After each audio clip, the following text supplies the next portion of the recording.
Thank you, Dr. Shailesh sir, for your kind introduction, and thank you, the team Epicon, Epicon, for this wonderful job in inviting me here.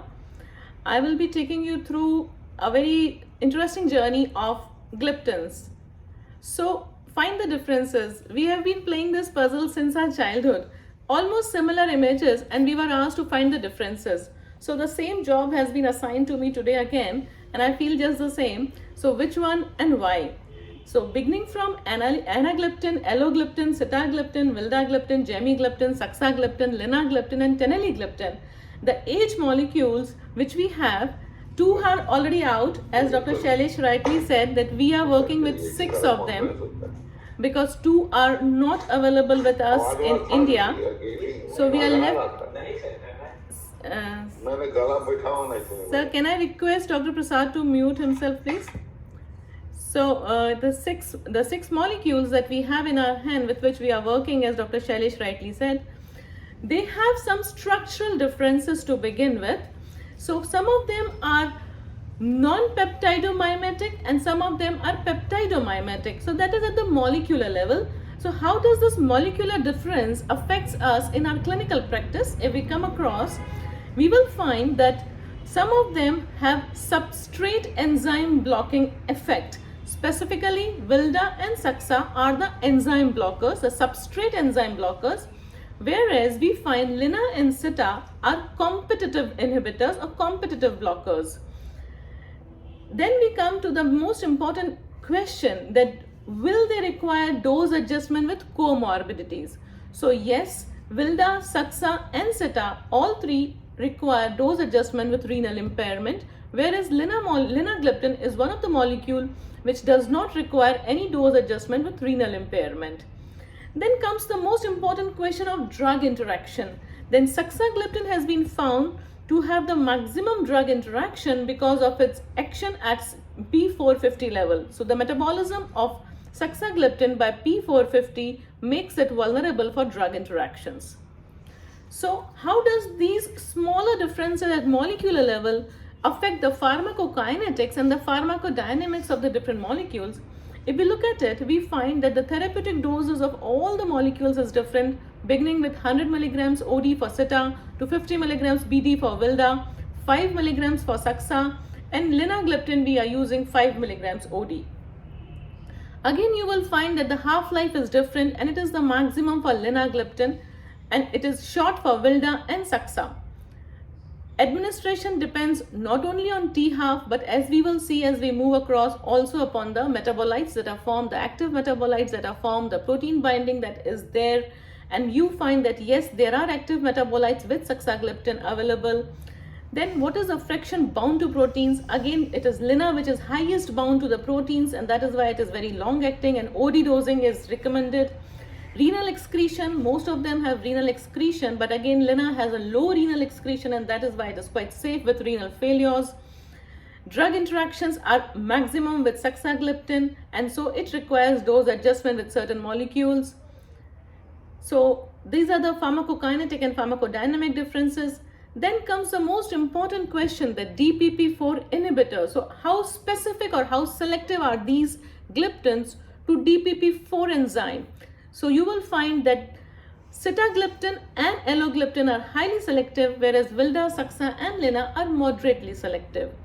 Then there are other DPP enzymes, that is DPP8, DPP9, DPP2. So what is the clinical significance? Though we are not very sure so far that do they have any in vivo consequences or not. But yes, there are these molecules which are very highly specific and highly selective for DPP4 specifically, and these are the molecules which will have no side effects. Talking specifically of vildagliptin, this has very less binding to DPP8 and DPP9, whereas sitagliptin and linagliptin both have a high binding to the other DPP enzymes also.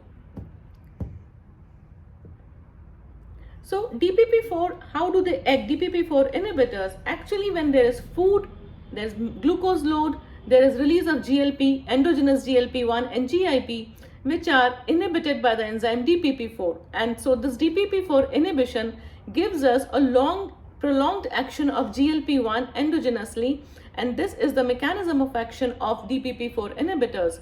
So they act at beta cell levels, causing prolonged action of GLP-1 and at alpha cell levels causing inhibition of glucagon release.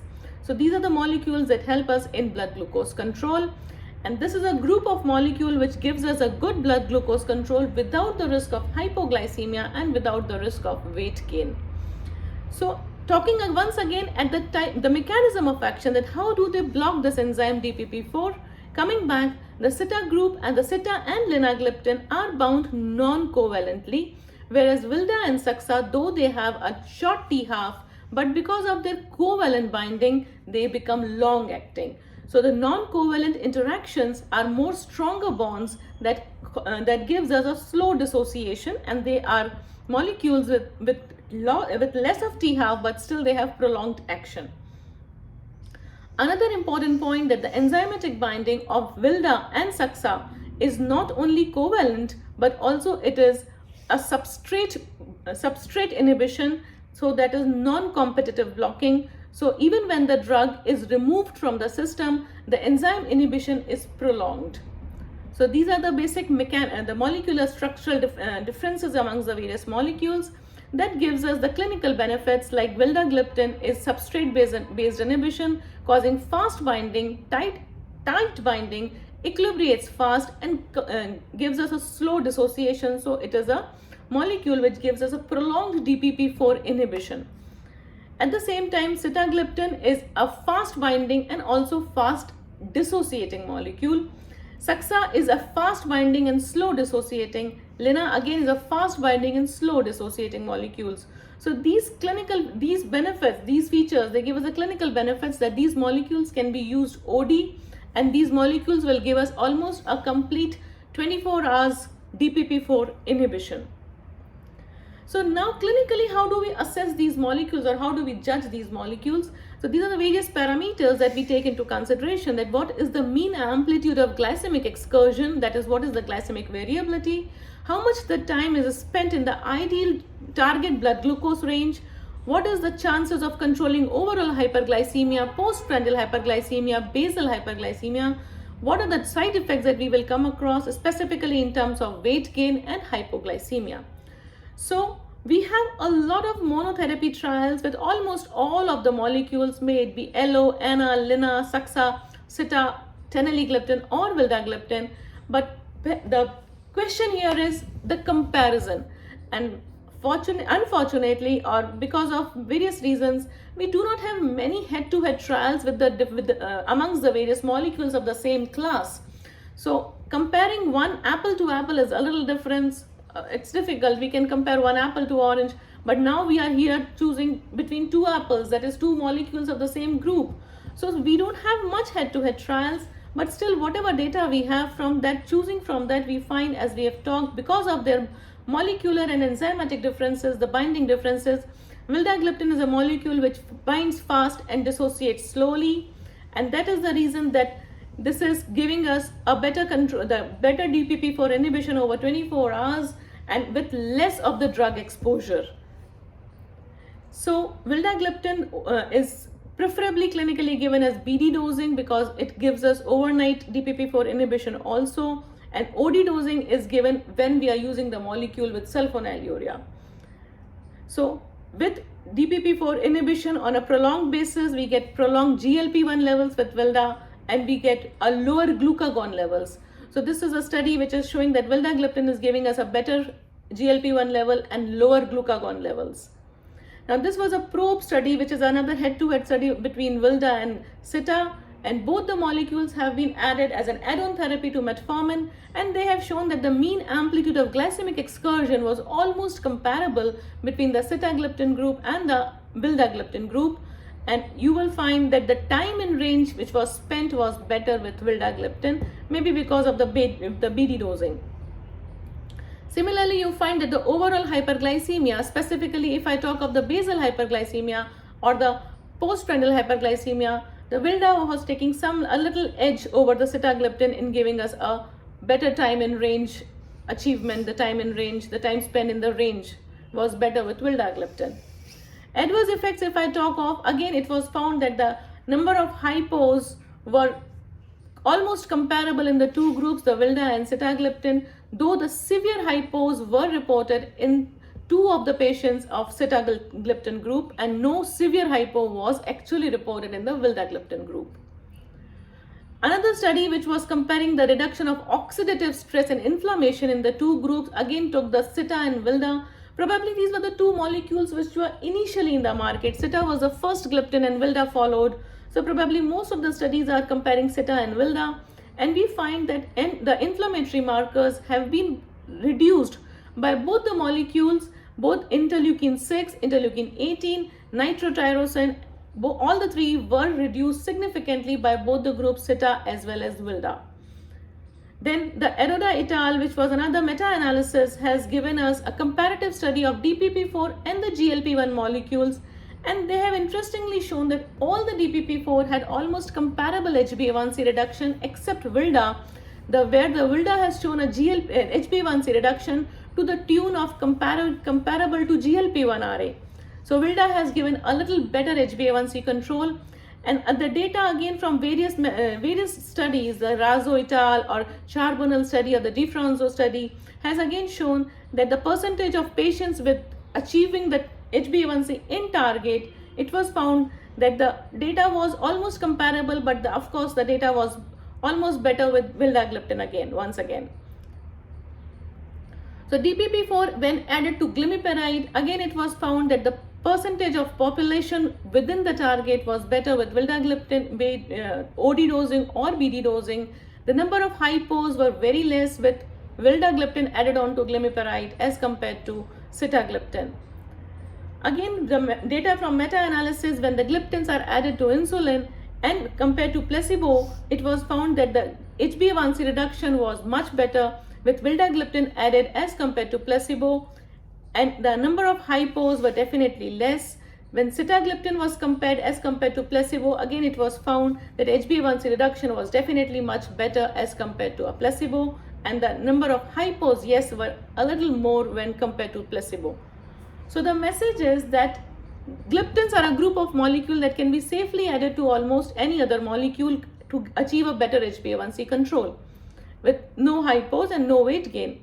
Now comparing the drug interactions, as we talked earlier, saxagliptin is the molecule which is having the maximum drug interactions, especially the molecules which are metabolized by the CYP34 enzyme, including the simvastatin, diltiazem, ketoconazole, rifampicin, and famotidine.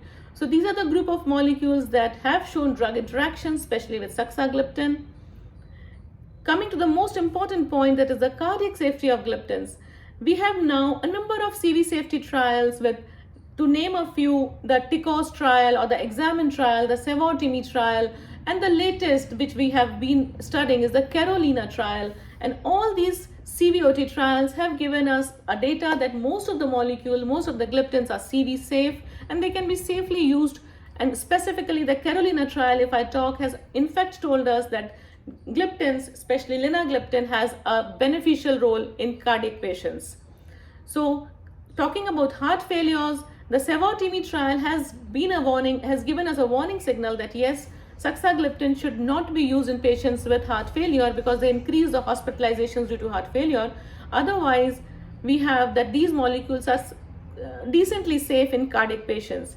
Teneligliptin, of course, has no CVOT, and vildagliptin has no dedicated CVOT so far, but VIVID trial was one trial where mostly the cardiac patients and heart failure patients were considered, and they were found to have a little improvement in ejection fraction, though there was some increase in the LV volume. Then another concept of cardiac safety was assessed with various gliptins, that is... Dr. Meenal, you will have to hurry up. Sure, sir. I'm just winding up. I can see the time.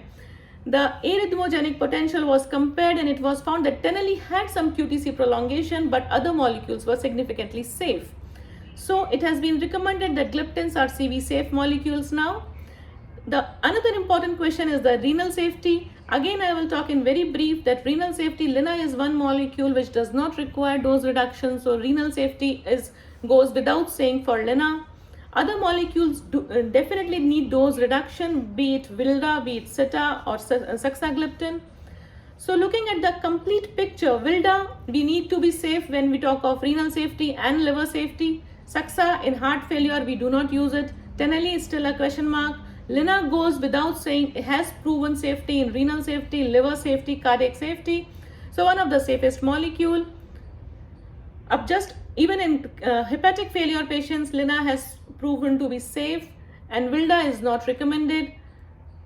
So just one last slide about the Verify trial, which is the latest trial, which has given us one important message, that these are the molecules to be considered in the very beginning of treatment as a dual therapy, and that postpones treatment failure, that is a primary treatment failure as well as a secondary treatment failure. So with that, I summarize my entire conversation saying that DPP-4 molecules are each distinctive in their metabolic properties, though they have basic similarity that they all are DPP-4 inhibitors causing no weight gain, no hypoglycemia, and a good HbA1c control. But because of their minor differences, we need to be very careful which gliptin we are choosing in which group of patients. So each gliptin, like this colorful balloons, are different though they look same. So with that, dual therapy is recommended right from the beginning, and gliptins are the molecule which can be added safely as the dual molecule choice to any molecule. With that, thank you so much, and thank you, Dr. Shailesh. Thank you, Dr. Meenal. I can see Dr. Aarti Kannan here. So, Dr. Aarti, you will be talking on SGLT2 inhibitors. Where to use and where not to. So